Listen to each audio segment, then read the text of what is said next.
This has been a crazy workshop experience. In case you don't know who I am, I'm Krista. I've been hosting a free workshop series called the Three Key Dementia Do's and Don'ts. Went on here this afternoon to answer a few questions that I missed from the workshop series and to let you guys know that today, April 30th, 2025, is the last day that we are open for taking new members for our dementia community, Dementia Caregiving Made Easier. Now, this community is for folks who are looking for practical, boots on the ground type solutions when it comes to challenging dementia behaviors. Like, I want to go home, them refusing to shower, uh, s- like all kinds of other different things. We also have experts that come on and share their knowledge, tons of printables, shopping lists, guides of anything. One of our community members said it best, which is you don't know what you don't know. And the things that you learn in our group, both from me and from everybody in our community, gives you so much peace of mind. It gives you back so much time and it just helps you, that the journey of caregiving be so much easier. Like if you guys are currently dementia caregivers, let me ask you this. Aren't you tired of trying to do everything by yourself, researching every little thing, being up late at night, trying to gather all the information that you could possibly need, and then still being shocked and surprised by things and just feeling so overwhelmed? Just come alongside us. It has never been easier. It has never been easier to get the knowledge that you need and be able to both practice and get small wins, make progress on your dementia journey. So again, dementiasuccesspath.com uh, will get you to join our community. Our doors close tonight at midnight. We only reopen one or two times a year. All right. With all that being said, I will go ahead and answer a few questions from the workshop.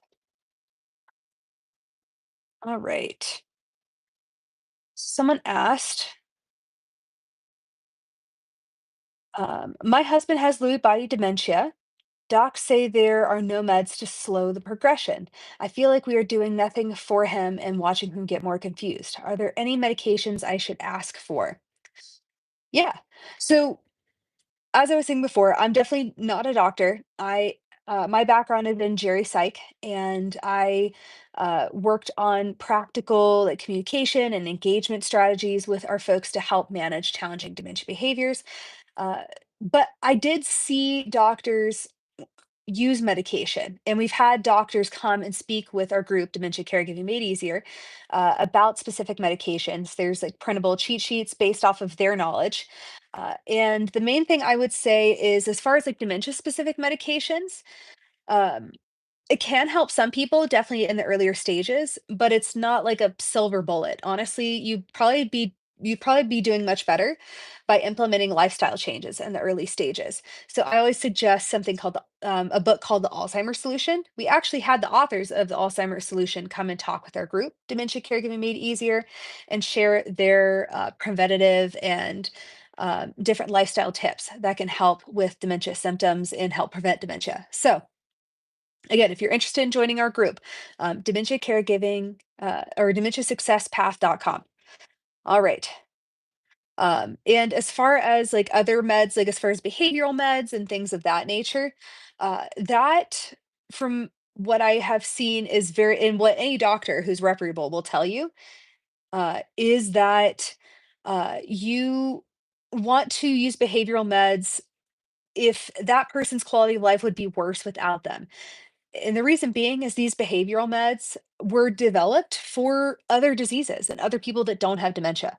And the reason why that is because our folks with dementia's brain chemistry is changing so rapidly that it would be impossible for doctors and scientists to have like a solid control study group in order to develop said behavioral medications. So typically they're prescribing things like Ativan and Seroquel and things of that nature. So uh, it's one of those things where, quite frankly, you're better off with lifestyle interventions, and you're better off learning practical communication skills and practical engagement skills, like the ones we teach in our group, Dementia Caregiving Made Easier. Yeah. Happy to do so, Graceful. If you or Matthew have any questions or anybody watching live have any questions, feel free to throw it in chat. I'm happy to answer questions live. All right, let's see. Um, this person also asked, I asked him to do something simple, close the door, come here, and he won't comply. I repeat slowly. I can't help but get frustrated, sometimes angry. Help. Yeah. So probably a few things that could go into that. Um, it may not be an issue of telling them to do something slower. It really could be an issue of telling them one thing you want them to do and maybe waiting 90 seconds. This is something we learned from a speech language pathologist that works with dementia that came and spoke with our group, Dementia Caregiving Made Easier. Again, we're open for new members. We are taking new members until tonight at midnight, dementiasuccesspath.com. But anyways, so that could be the reason why. Oh, just showing support. Can't watch all the videos right now. Too triggering. That's okay. I totally understand. It's hard. And we've talked a lot about through our workshop series and just in our group in general, just really the emotions of being a dementia caregiver can be really hard. What's there is that it can, especially when it's someone close to you, like a spouse, a parent, a family member, it can be really hard to accept that that person and how they relate to the world is changing. And even you may have like the knowledge of things that would work better, but I think it takes getting to a point of acceptance before you're able to really implement. So that can be hard. Let's see. Sarah asks, we recently moved my mom to memory care and it's been a challenge on adjustment. She continually doesn't want to do activities or go out for meals, but then she gets very angry that she's there. She's higher functioning on the dementia scale. Any suggestions? We often go to meals and she gets angry and wants to leave. Yeah.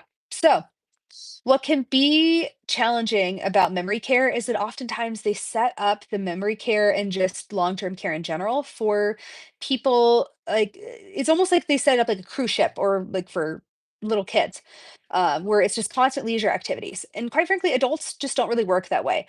I personally prefer and have been trained in dementia Montessori, which adapts more like task type activities. So, uh, tidying up, cooking stuff, arranging things, to be more accessible to folks with dementia so that they can really engage like as adults for as long as possible. Like I've had people who are in late stage dementia, like from their bed, using like a cut free type knife, like chopping vegetables, like from their bed. Like it's amazing what our folks can do if you're willing to adapt the environment and set them up for success.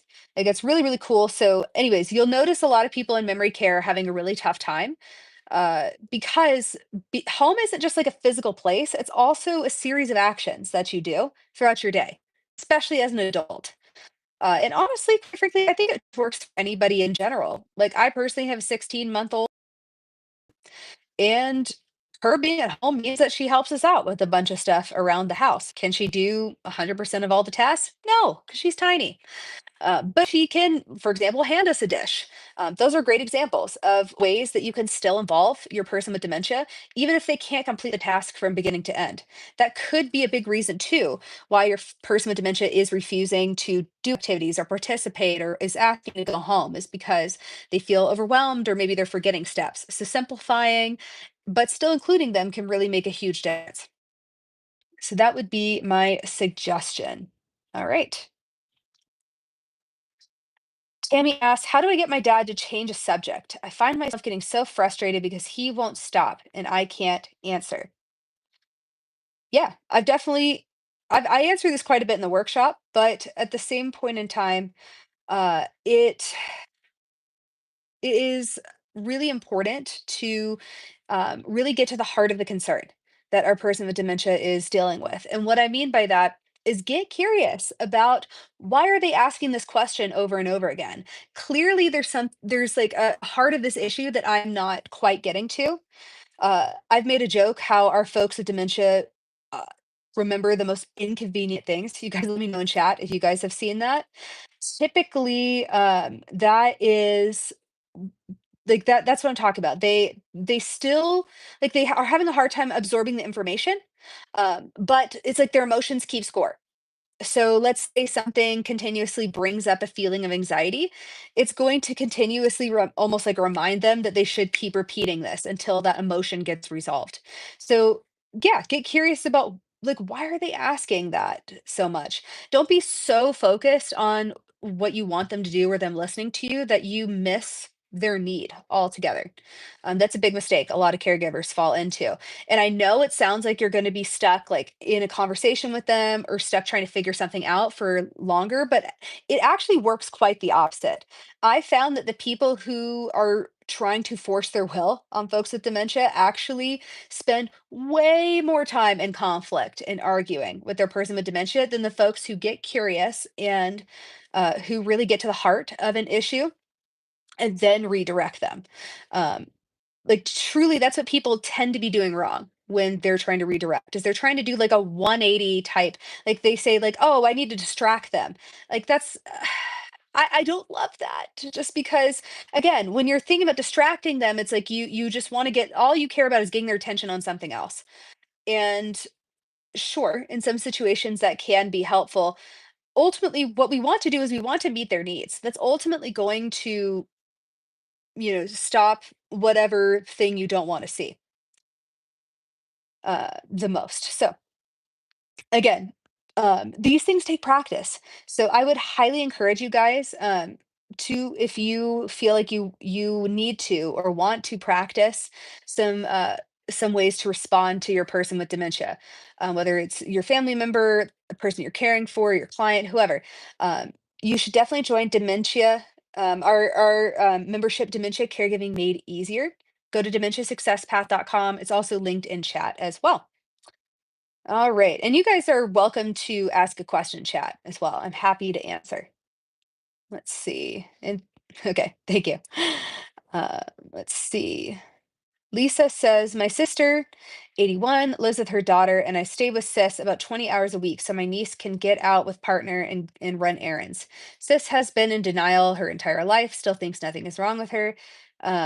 We don't come down on her, but if she says, that I do tell her she has memory issues. Yeah, I think a lot of people will have a hard time just like wanting their person with dementia to acknowledge that they have dementia.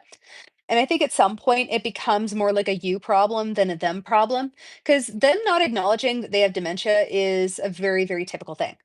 That's just part of the disease in general, that they can't acknowledge or just won't acknowledge that something is wrong with them. Uh, However, what you can do is and again, this is hard for some people to emotionally get to that place.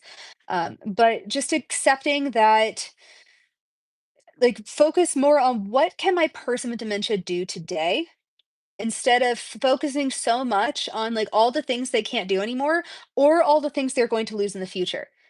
By putting your focus on those two places, you are making both you and them have a way worse time than you could be having. Like, ultimately, you're going to really improve the quality of both of your lives by taking that type of mindset.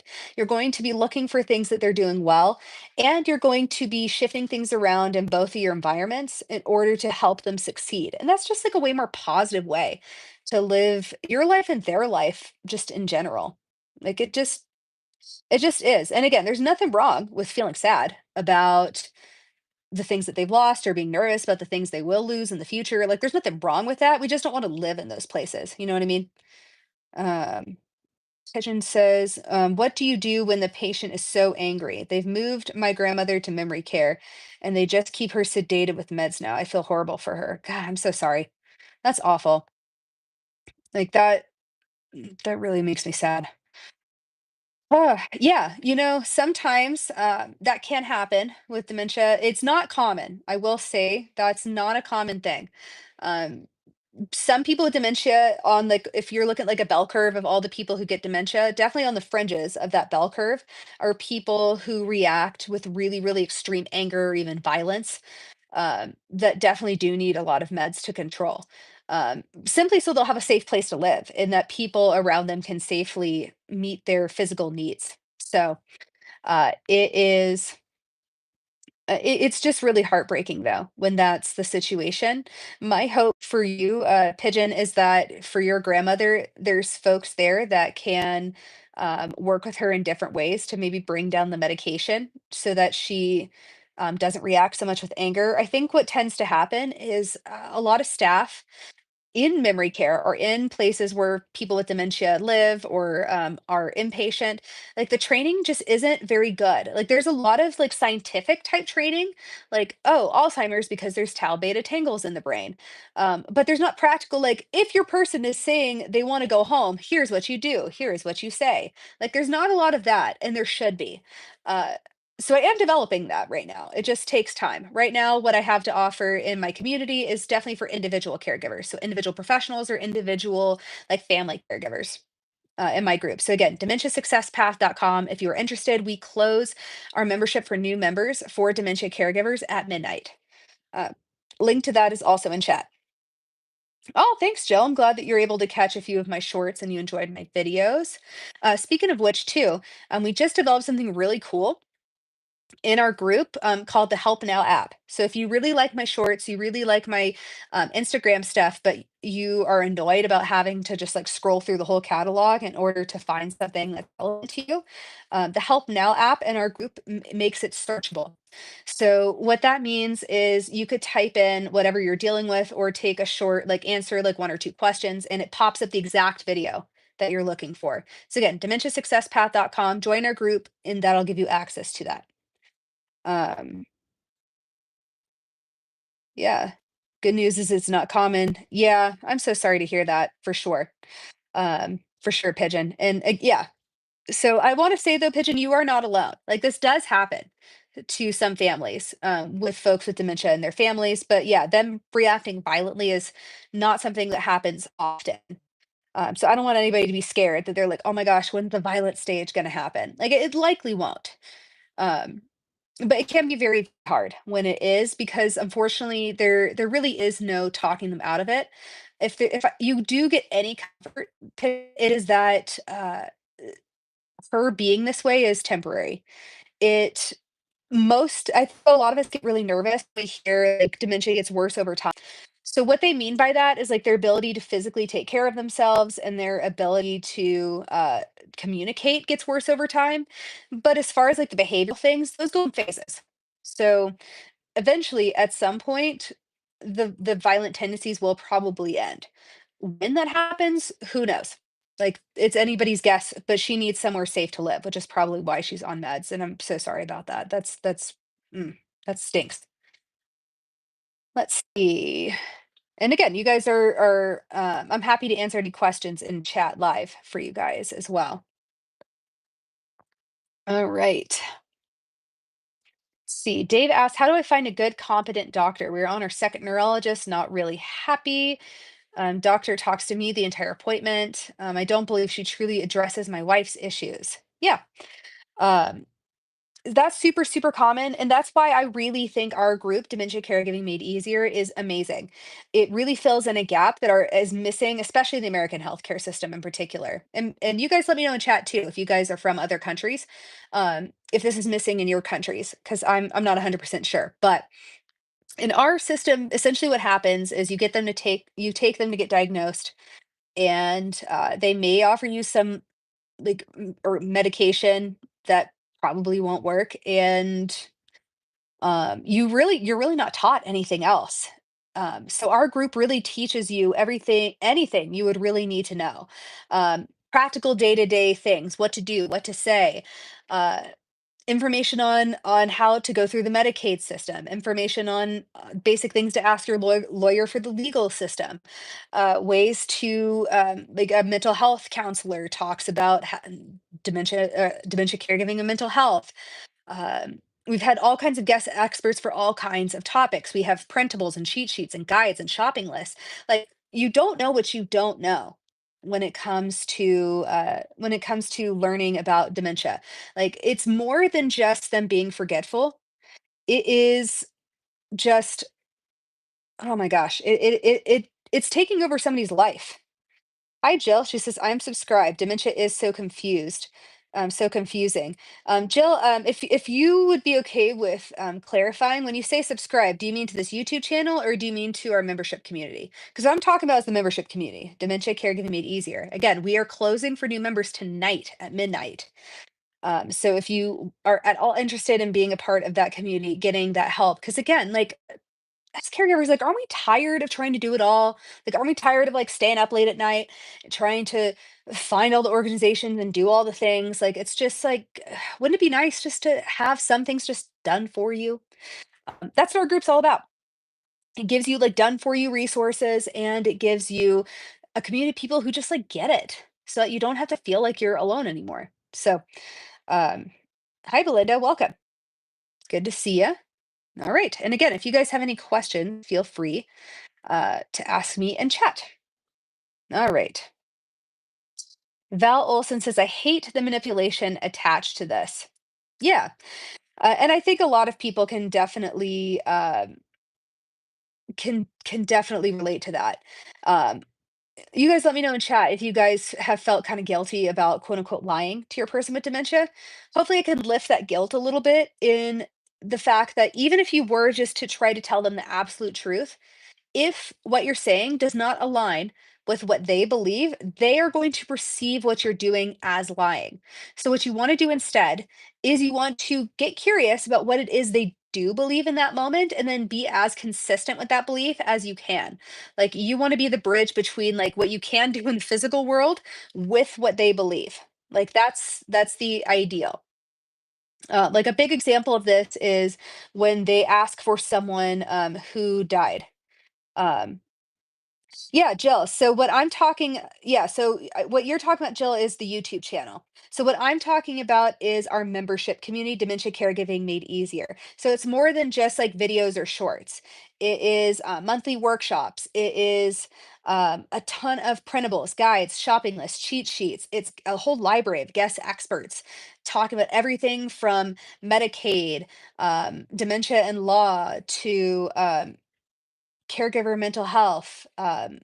It's all the deep dive workshops on challenging dementia behaviors. It's personalized longer form videos that are only available in our membership. Again, go to dementiasuccesspath.com if you want to join and be a member of our membership community, Dementia Caregiving Made Easier. Get access to all the things I've just been talking about. Again, just stuff done for you. So again, Jill, not talking about the YouTube channel, talking about dementiasuccesspath.com. The link to join is in this chat if you want to scroll up, or again, dementiasuccesspath.com. All right. Hopefully I cleared it up. Okay. And let me know if like we're still confused or we still have questions. Perfect. All right, awesome. I'm glad you see it. Nice, nice. Okay. Let's see. Marcia asks, how do I get my mom to sleep in the bed? She wants to sleep in the recliner, which means that she is in the chair day and night, except for short walks and around the house. Her feet and ankles are swelling. Hospice nurses are trying to help. She's refusing the bed. What do I do?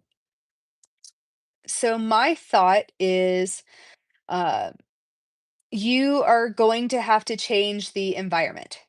So it's going to be hard to try to just like make her sit down. So my thought is just like think about stuff she likes to do and that would involve like laying or sitting or elevating her feet and see if you could get her to do that. I'd have to learn a little bit more context around this to help a little bit better. Um, Yeah. Or maybe just trying to get like what can work for some people is instead of just saying, "Hey, let's go for a walk." That might not work for everybody. Maybe saying, "Hey, I could use your help with such and such in here." Or I could use your opinion with something in here. In our group, we have a whole guide on action phrases, is what I call them, or engagement phrases that you can say that work a lot better with engaging our person and doing more active stuff. Additionally, too, I would also recommend getting like an exercise bike um, that's like just the pedals that you can put on the ground that she could use to exercise. So that could be another option as well. Let's see.